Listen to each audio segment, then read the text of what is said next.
can't believe this. Get home. This gonna park at my garage in my house, and he don't pay no money. They said it was just talk, and they said it was cap. They said Nevaeh would never really go there, and then she did. No warm-up, no safety net, just dropped it, and the internet froze like it heard its full government name out loud. Because when Nevaeh speaks on Blueface without stuttering, without walking it back, without softening the edges, that's not drama. That's a controlled detonation. Within minutes, clips were everywhere, chats started buzzing, timelines split straight down the middle, and right in the blast zone sat Stunna, a girl clearly running out of patience. She didn't sit there like this was another episode to watch. She didn't sign up to witness one person expose another while everything unraveled live. Blueface suddenly found himself at the center of a story he didn't get to edit, and that's when it shifted. That wasn't coincidence, that was chaos with timing. This didn't feel like a rant or a heat-of-the-moment spill. It felt like a receipt folder finally opened after being dragged through too many rooms. Calm delivery, sharp details, no filler, no fear. The kind of truth drop that makes celebrity beefs look small and staged. And here's the part that made people pause. When something lands and nobody rushes to deny it, that's when it feels real. Something slipped past the gatekeepers. No screaming, no countdown, no shaky phone angles selling emotion, no performative rage. Nevaeh spoke like someone who had already accepted the consequences. Straight posture, locked in focus. That wasn't clout-chasing energy, that was someone done protecting a situation. The moment she started talking, the room shifted because she didn't tease. She delivered it with precision, not messy, not scattered, organized. The kind of information that sounds rehearsed only because it's been replayed internally 1,000 times before being released. She talked about patterns, not moments, behaviors, not accidents. The internet clocked it instantly. This wasn't an emotional outburst. This was a timeline catching up. Blueface's name hovered over everything like a storm cloud that didn't need thunder. She didn't repeat it constantly. She didn't need to. Context did the work. Every sentence felt aimed at history. Fans thought they understood the situation, but clearly didn't. That's when the chat went quiet before it went chaotic. Silence first, then noise. Clips started circulating in real time. Screenshots multiplied.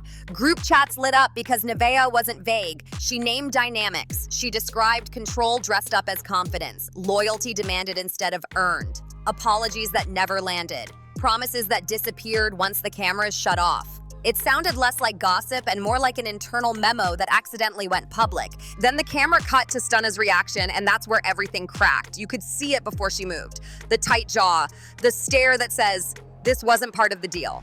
She didn't interrupt, she didn't argue, she didn't defend, she couldn't sit in it.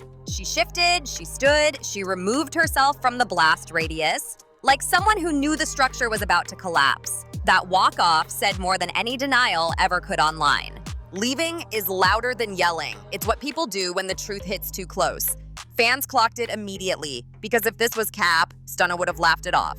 If it was exaggeration, there would have been eye rolls, but there weren't. She exited clean, immediate, surgical. That's when people stopped asking if Nevaeh was lying and started asking how long this had been sitting under the surface. The background matters. Nevaeh isn't a random voice. She isn't a blogger chasing clicks. She's been close enough to see what the public never sees. That proximity gives weight. Hey, shout out to Juanita for the sub. Let's go, Juanita. Hello? Yes. Ooh, why you answer the phone talking about what? You mad at me? Huh? Say what? Why you answering? Huh? Say what? My phone. Yeah, fix that shit. I ain't heard from you in a while. Where you been? Home. You found That's you in a while. You found your new nigga or something? No. I was looking at something. Oh, you missed it. You are live. Oh. What? You lying. Does it matter? I'm just saying. You did that to me last time. You hate to publicly acknowledge that you missed this or not? It's not that. It's not knowing when I'm on live or not. When someone inside the circle speaks, the story shifts from rumor to rupture. Insiders don't burn bridges unless those bridges were already on fire. As Nevaeh kept talking, the sarcasm crept in. Not playful, but sharp. The kind that cuts without needing insults. She didn't go at Blueface directly. She didn't need to. She described situations so clearly that the audience filled in the blanks themselves. When the audience does the math, the conclusion feels earned. That's dangerous. Fans immediately started rewinding old lives, old interviews, old jokes that suddenly hit different. Moments once defended as chaotic fun now looked calculated. The internet loves a rewatch when a new lens drops. Meanwhile, Blueface was nowhere to be found. No instant response, no emergency live, no rushed post sent out to control the moment. Silence like that isn't neutral, it raises questions. The longer he stayed quiet, the more Nevaeh's words filled the space. Absence turned into implication. What made it hit harder was her restraint. She didn't cry, she didn't spiral, she didn't try to rally the chat. She spoke, paused, and let the weight sit. That's not how people act when they're bluffing. That's how people act when they've already processed the fallout privately. Stunna disappearing from the frame became its own headline. Fans replayed the moment she walked out frame by frame. Body language breakdowns everywhere. Think pieces reading like political resignations. Everyone kept asking the same thing. If this was nothing, why did it feel like everything? The first wave of reactions split fast. The reactions split fast. Some accused Nevaeh of betrayal, saying family business should stay behind closed doors. Others praised her for finally saying what everyone else kept dancing around. But even the loudest critics struggled to attack the substance. They questioned motive, timing, intent, but not accuracy, and that's the issue. Once credibility sticks, damage doesn't ask permission. As soon as the live ended, the fallout began. Clips detached from context, yet somehow hit even harder. Every repost added commentary. Every comment added heat. The story wasn't just trending, it was mutating. And at the center of it all sat Blueface, silent, while two women's reactions told opposite stories. One spoke, one walked away. Both said enough. This wasn't the explosion, this was the warning siren. The kind that sounds right before the structure gives way. Because when someone drops something heavy and the closest people don't rush to defend, that's not a scandal, that's a reckoning. And the internet felt it. Once Nevaeh's words left the live and hit the timeline, the internet didn't process it calmly. It inhaled it, choked on it, and immediately wanted more. This is the phase where chaos turns into spectacle, where truth, exaggeration, memes, and moral outrage all get tossed into the same blender with no lid. Clips spread faster than context ever could. 10-second sound bites started living independent lives. Stripped of tone, but somehow heavier than the full video. One line became a headline. One pause turned into a theory. The algorithm did what it always does. It rewarded outrage with reach. Suddenly, Nevaeh's words weren't just being heard, they were being interpreted. That's where things get dangerous. Memes arrived right on time. Edits of Nevaeh speaking calmly over dramatic movie scores like she was narrating the downfall of a dynasty. Freeze frames of Stunna mid-walkout with captions like, "When the truth shows up uninvited." People laughed, but it wasn't light laughter. It was the nervous kind you make when something hits too close to home. Celebrity reactions slid in sideways. No names, no tags, just perfectly timed posts about knowing when to leave, choosing peace, and not everyone deserving access to you. The subtweets were loud. Everyone knew who the smoke was for, even if nobody said it directly. That's when you know a story has crossed into industry awareness. And then there was Blueface's continued silence. By this point, it felt less like strategy and more like fuel. Every minute without a response gave the narrative room to stretch. Fans stopped asking if he would respond and started asking why he hadn't. Was he regrouping, getting legal advice, shocked, or just watching the mess unfold, hoping it would burn itself out? Do you live in LA? I'm moving out of LA. I'm moving out of LA.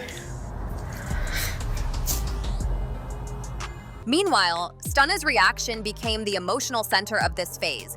People didn't just see her leave, they assigned meaning to it. Some said she couldn't handle hearing the truth out loud.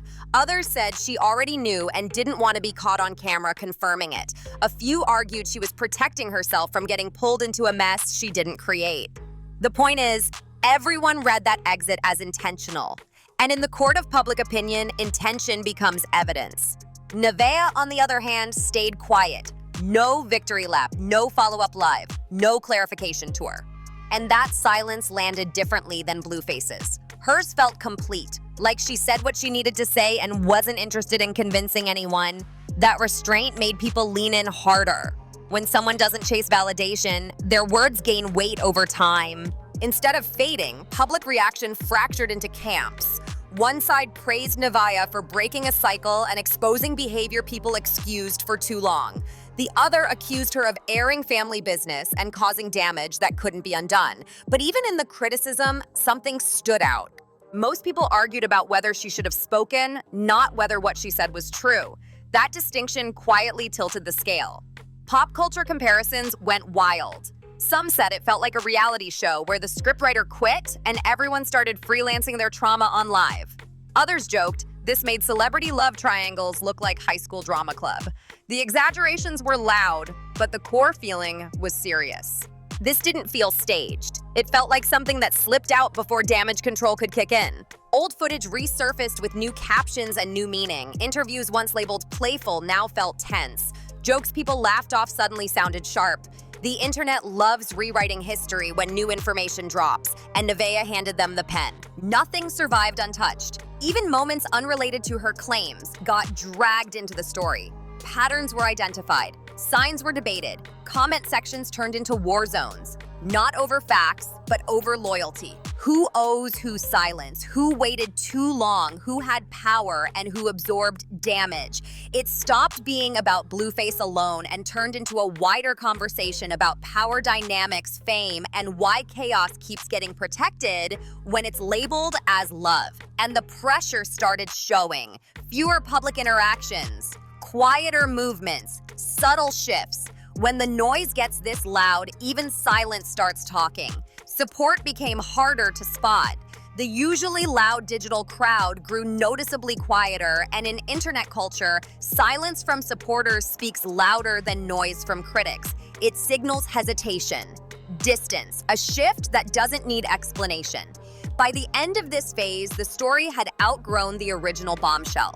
It was no longer about one statement. It became about reaction patterns. Who stayed, who left, who spoke, who didn't. Behavior turned into the storyline, and once that happens, explanations never fully catch up. This wasn't escalation for entertainment. It was escalation because people felt something fundamental had cracked.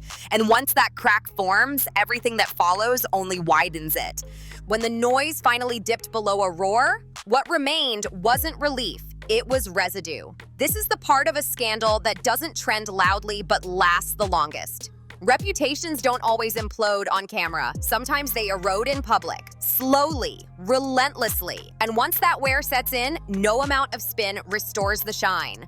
Blueface didn't lose the internet in one moment. He lost it in inches. Each hour of silence after Nevaeh's bombshell became another inch gone. Not because people demanded a response, but because they stopped expecting one. That shift is fatal. The audience moves from what's his side to, of course, he won't say anything. The story stopped being about defense and started being about pattern. Old clips suddenly carried footnotes. Confidence began reading as control. Jokes felt like deflection. Chaos stopped looking like personality and started looking like strategy. The same traits that once drove headlines now made people uncomfortable. Context is a brutal editor, and Nevaeh's words handed it a fresh blade. Stunna's reaction aged in real time. The walk-off stopped being a moment and became a reference point. Every time a new clip surfaced, fans brought it back like a silent witness. Remember when she left turned into shorthand for everything unsaid? That's the power of exits. They don't argue. They conclude. And Stunna didn't rush to clean it up. No follow-up explanations, no defensive posts, no claims that people were reading too much into it. That absence hardened the symbolism. Whether intentional or not, the internet crowned her exit as self-preservation in motion.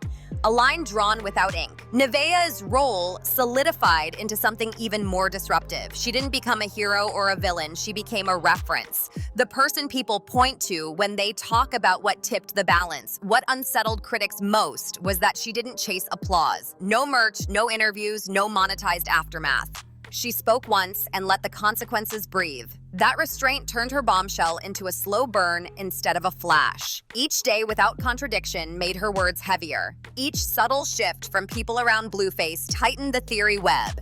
People stopped dissecting her delivery and started watching everyone else for confirmation. The relationships around Blueface didn't shatter, they thinned. Fewer tags, less visible enthusiasm, the kind of quiet distance that doesn't announce itself but changes the room temperature. Support doesn't disappear loudly, it hesitates. And hesitation is where doubt lives. Public perception shifted from fascination to fatigue. And fatigue is far more dangerous than outrage. Outrage still clicks. Fatigue scrolls past. When the audience feels like they've seen this episode before, curiosity turns into indifference. And indifference is the one thing no public figure can argue with. What made the aftermath heavier was the lack of closure. No definitive denial, no rebuttal that landed, no moment where the narrative reset, just silence, selective engagement, carefully chosen moves that felt more defensive than confident. And when explanations feel managed instead of honest, the internet notices. The scandal recalibrated how future moments will land. Every disagreement from here on will be read as evidence. Every live watched for tension. Every joke checked against history. There is no clean slate after exposure, only annotations that follow you into every new headline. Fans didn't stop watching, they started observing. Less cheering, more noting, waiting for inconsistencies. Looking for the moment behavior betrays the narrative. Once people switch into that mode, they rarely switch back. The wildest part is this: the loudest moment wasn't Nevaeh speaking, it was what happened after she stopped. The silence, the exits, the choices made off camera. That's where the real story wrote itself. Because scandals don't end when the mic drops. They end when behavior aligns or doesn't. And here, alignment told a story no one could fully deny. One person spoke, one person left. One person stayed quiet, 3 moves, 1 narrative. That isn't coincidence, that's consequence. This wasn't a finale, it was a marker, a before and after line etched into public memory. The kind that doesn't need noise anymore because it already said everything.